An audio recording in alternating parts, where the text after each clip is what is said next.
In this video, I want to talk about how to find the fair market value of a bond.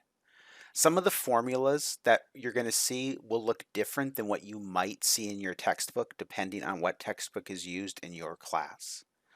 But the formulas used here will always work, and more importantly, I'll show you how to do it on the calculator, which will also always work, assuming you have a TI-84. So remember that a bond is simply a way for some business or government to raise money. And so bonds are often sold by businesses when they want to expand. They're sold by governments to fund operations.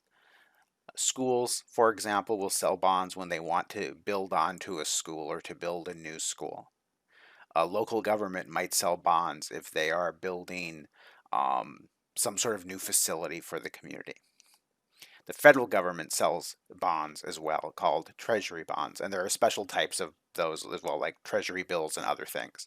We're just going about bonds in general. And usually a bond has a face amount of $1,000 or some multiple of $1,000. So maybe $1,000 or $10,000 or $100,000. And it has a term, which is a period of time that ends at a specified maturity date. Bond prices go up and down as interest rates change. Bonds are bought and sold not at their face value. So a bond will, just to make it easy, we'll say a bond has a face value of $1,000. They're not sold by face value, but by fair market value. Interest on a bond is fixed. It doesn't change over time. So if a local school district wants to build a new middle school, and they say, we are going to issue $50,000 in bonds, and we are going to pay 5% interest. That interest rate is fixed. If market interest rates increase, so if 6 months later the interest overall jumps to 7%, that bond value decreases because that bond is only worth 5% interest. You would make more money investing your money somewhere else. If that's the case, the bond is trading at a discount. If interest rates, on the other hand, decrease, so that bond is released at 5%, and then interest rates go down, and interest rates are only 3%, the relative value of the bond increases, and it's said to be trading at a premium. For example, a company needs money to expand. It issues a 10-year, $1,000 bond that pays $30 every 6 months. If the current market interest rate is 7%, what is the fair market value of the bond? So we need to find two things here, and I'm going to show you a formula you can use if you want, and then I'll show you how to do it on the calculator. So the first thing we need to find is the present value of that lump sum payment. So what that means, so a bond is kind of like an IOU. You get a bond and the bond issuer says at the maturity date, I'm going to pay you this face value. So for this bond, at the maturity date in 10 years, we are going to pay you a lump sum payment of $1,000. I'm going to quickly edit this because there's a typo here. And this, I think we said, was a 10-year bond, so this should be over 10 years, not over 30 years. The math is still right. It was just a typo on that particular line. So, first part, that present value. We've talked about present value in the class for other types of annuities, and it's very similar for a bond. So, basically, what we're doing is we're being given the future value of the bond of $1,000. We want to find what the present value of it is. And to find it, we use the interest rate that is given on based on the current market interest rate, which is 7%. So P sub 1 is the present value of the face amount of $1,000. So P sub 1 is going to equal $1,000 to start with. So P is going to equal that face amount, which is the future value. So P sub 1 is 1. It always starts with 1 plus, And this should look very similar. This is similar to the compound interest formula. 1 plus the interest rate divided by 2. It's 2 here because it's semi-annually. There are 2 payments a year. Raised to the power of 2 times 10. Again, the number of payments a year times the number of years. And so what we get then is P sub 1 times 1.9898 equals $1,000. Let's show that on the calculator here.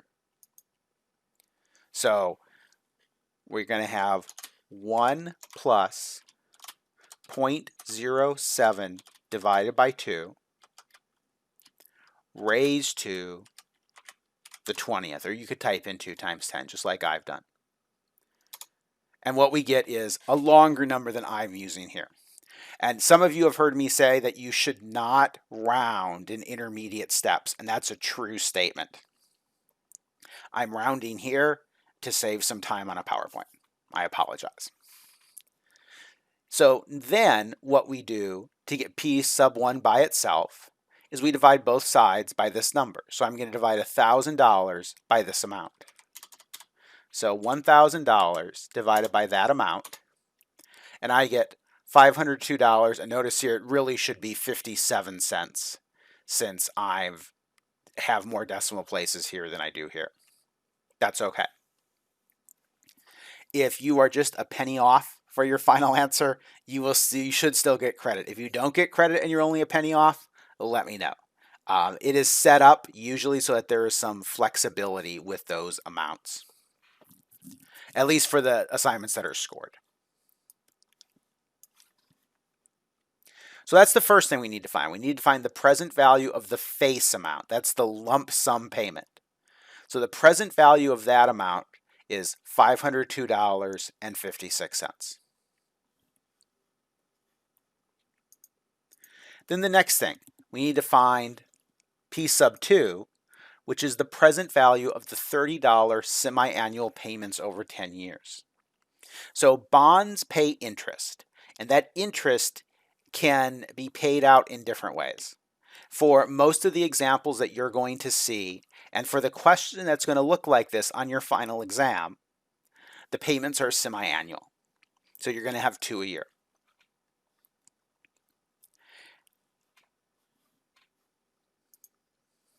So this formula is way more complex. I would recommend you doing it on the calculator. And again, this formula probably looks familiar to you depending on what textbook you're using. Negative n here, if you're using the textbook in an in-person class at Iowa Lakes, negative n is going to look like negative mt instead. But it means the same thing. Negative n here is m times t. So this is basically the formula for the present value of an annuity. So the present value of an annuity is the annuity payment times this, where R is the interest rate as a percentage, M is the number of times interest is paid in a year, and then here again, negative N is really negative MT, which is the number of times a year times the number of years. So when we plug those values in, if we're doing this on the calculator, we would have 30 times this quantity. And I would break this up and I would do this one part at a time. I would do the numerator, and then I would do the denominator, and I would divide, and then I would multiply that by 30. And your answer will not be exactly what you see there, but it'll be close. In fact, let's do it that way. So my numerator, 1 minus 1 plus 0.07 divided by 2. Remember, it's going to be 2 because it's semi-annually. It's every 6 months or twice a year. And then this is raised, all of this part right here, the part that's in the parentheses, is raised to the negative 20th. So remember, when we enter a negative sign, we want to put the negative key, not the minus sign. So negative 20, which is 2 times 10, because it's a 10-year bond. Just like that. So what we have here is the numerator of my fraction. And my numerator is that lovely decimal. And then I'm going to divide that by my denominator. And so my denominator is 0.07 divided by 2. And that gives me this number, and then I'm going to multiply that by 30. And hopefully I get something that is close to $426.37. And I do. It even rounds correctly. Hooray. Again, if your answer is 1 cent off, don't worry about it. Don't worry about it. So the fair market value of the bond are these two amounts added together. It is the value of the lump sum payment, that's the face value of the bond, plus the value of the annuity payments, or those semi-annual payments. So altogether, the fair market value of this bond is $928.93. This bond is selling at a discount. And then this follow-up sort of thing here, point, is the implied interest rate of a bond. How do we find the implied interest rate? To find the implied interest rate, we add up how many payments, how much are our payments worth in a year. So we have 30 semi-annual payments. Sorry, let's try that again. We have two $30 semi-annual payments in a year. That is worth $60. So what we're going to see there is we have $60, and then we have the bond's face value is $1,000. So it's the total number of annual payments, the total amount of annual payments. That's the word I'm looking for. The total amount of annual payments divided by $1,000. We get 0.066%. That is the implied interest rate. That is less than the market interest rate of 7%. That's why we know the bond is selling. That's another reason we know the bond is selling at a discount. Again, one of the things you will have to do on your final exam for this course is you will have to find the fair market value of a bond. And it's going to ask you for 3 things. It's going to ask you to find the fair market value of the face amount of the bond, so $1,000 in this case, the fair market value of the payments, which are $30 twice a year in this case, and then the total fair market value, which are those two numbers added together. You can also use your calculator to do this if you have a TI 83 or 84. If you're taking this class in person at Iowa Lakes or as a hybrid at Iowa Lakes, you have to have a TI 83 or 84. If you're taking it elsewhere through ICC OC, you don't have to have that calculator, but it's strongly recommended. It makes your life a lot easier. So to do it using the TI 84, we're going to go to our Apps button. Apps is right next to Math. It's in row 3 or 4, depending how you count. And we're going to choose the first option, which is Finance. The choices under Finance are going to look different depending on what your calculator, which model you have, and other things. But the top choice is almost, I'm 99.99% sure it's going to be Finance. So we're going to choose Finance. And then we're going to choose TVM Solver, which is the top choice. TVM Solver stands for Time Value of Money. If you didn't already know this, you can use TVM Solver to solve most compound interest problems, most annuity problems, mortgage problems, car loan problems, and retirement problems that are presented in a finite math course. So here's how we enter this information. Capital N, and it's bolded. It's actually easier to see the bolding on this. Some models it's not as easy to see it, but I think it's fairly easy to see that bold N. This is our M times T, and the calculator will actually multiply that for us. So N times T, this means we have 2 interest payments a year times 10 years. And so you could either multiply that ahead of time and just type in 20. That works well. Sometimes the problems will be a little more complicated, and so just know the calculator will do it for you. This is one of the only places you use a percentage for interest rate rather than a decimal. The market interest rate right now for this bond is 7%, so I type in 7. If the market interest rate were 8.2%, I would type in 8.2. If it were 12.85%, I would type in 12.85. but it's 7%, so I type in 7. Present value is what the fair market value of the bond is. That's what I'm going to solve for. This is what I should pay, what a fair price to pay for the bond would be. Payment is the payment that you will get twice a year. FV actually stands for future value, but you could think of for a bond as FV standing for face value. So our face value of this bond is 1,000. And then these last two, for the problems that we do in this class, will basically always be the same number. They're both going to be 2 because it's semi-annually. It's twice a year. Now I go up to PV, and then I need to solve this for PV, and I get alpha and enter, and I get $928.94. And let's see if I had that before. 1 cent off because of rounding. That's not bad. This is the more accurate answer. All right, this is the more accurate answer. But this does only tell us the total value of the bond.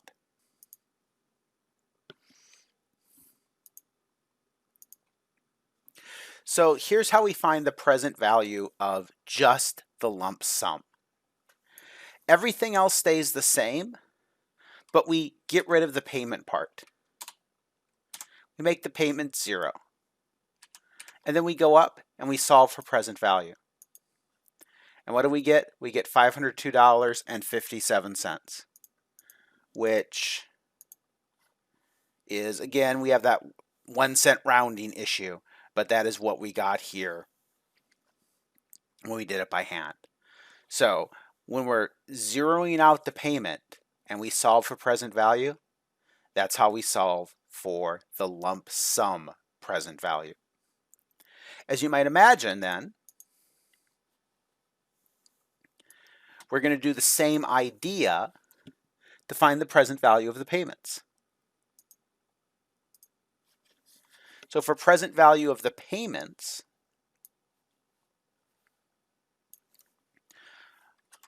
we put the periodic payment in, which here is going to be $30. We zero out the future value, and we go back to present value and solve. And we get $426.37, which is what we found before. And then obviously if we add those two values together, we would get what we got if we put those both in here, which is what we did here, $928.34. If this is your first time watching a video where I've been using TVM Solver, you might wonder why sometimes some of these values have a negative sign in front of them. Basically, the way that TVM Solver works is that it has to do with some accounting rules and things like that. But you can think of, if it's money you are paying out of your pocket, even if it's like a deposit you're making into an account, it's going to be a negative amount. And you put a minus sign. A negative sign, I should say, not the subtraction symbol, the negative sign. So like here, this present value of $928.94, that's negative because that's what you could expect to pay for the bond.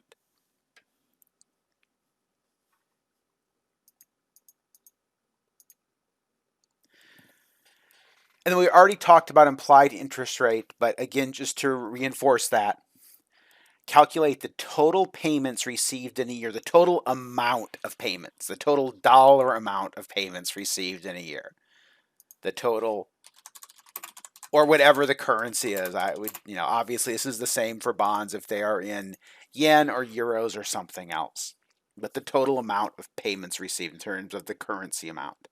Divide that number by the face value of the bond. So in our example, $60 is what we would get each year for payments, divided by 1,000 is 6%. So a state issues a 15-year, $1,000 bond that pays $25 every 6 months. If the current market interest rate is 4%, what is the fair market value of the bond? What is the implied interest rate, and is the bond trading at a discount or a premium? So we'll just do this all in one. So this is a 15-year bond, and it's every 6 months. So 6 months means twice a year.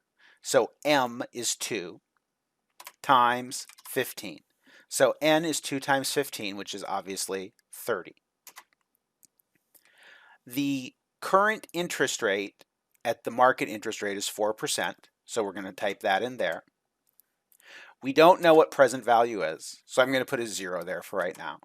It pays $25 every 6 months, and it has a $1,000 face value. These stay at 2 because it is semi-annually. That means it's twice a year. So I go up, I hit alpha and enter, and I get $1,111.98. That is the fair market value of the bond. The implied interest rate of the bond is going to be $50 because it's $25 semi-annually, so that's $50 a year, divided by 1,000, which is 0.05, that's 5%. So the bond is trading at a premium because this implied interest rate of 5% is greater than the market interest rate of 4%. It's also trading at a premium because the fair market value is greater than the face value. So I hope this video has helped you learn how to find the fair market value of bonds. If you have any questions about how to do this, please let me know. Good luck as you move forward.